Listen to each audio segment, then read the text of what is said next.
I got somebody that's going to give us a better play-by-play. I think he's mic'd up now, ready to go.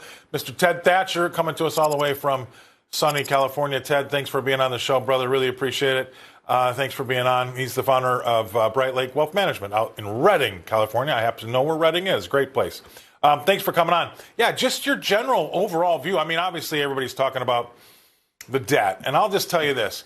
It's an issue. It's a big issue.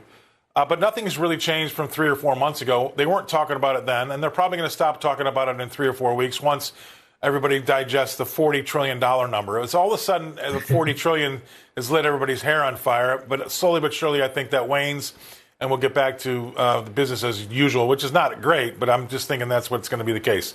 What are your thoughts of the week that we've seen so far today?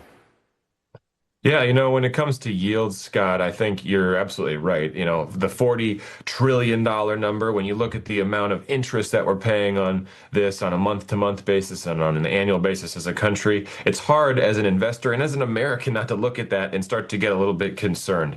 But I actually very much agree with your perspective. I think when everybody's out there saying, hey, the sky is falling here, I actually am a believer that we're actually going to see that 30-year come down. I think that there's real two reasons why.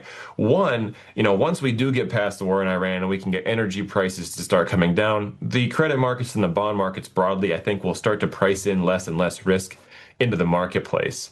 And secondly, and this is more of a pragmatic opinion, but I think when you look around the world right now, you don't see a lot of other great options. And so I think the U.S. sort of becomes the most eligible bachelor in the leper colony. And so when you look at it that way, I think that you start to say, okay, hey, maybe we do have a path to lower credit rates here.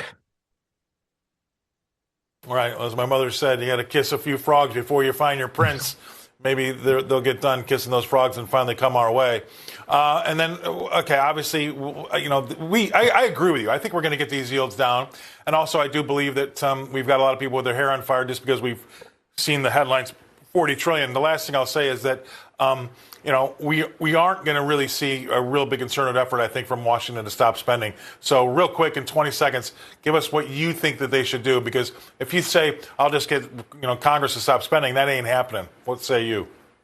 No, it's absolutely not happening. What they need to do, first and foremost, to get relief for Americans is to get the price of oil down, find some solution in Iran. That's going to have the biggest effect by far in the short term, 100%. I think, Scott. I couldn't agree with you more. Wish we could go longer. Sorry about the technical hiccups there, but Ted, really love having you on the show. We'll make sure we get you back next week. Ted Thatcher coming to us from Redding, California. Have a great weekend, sir.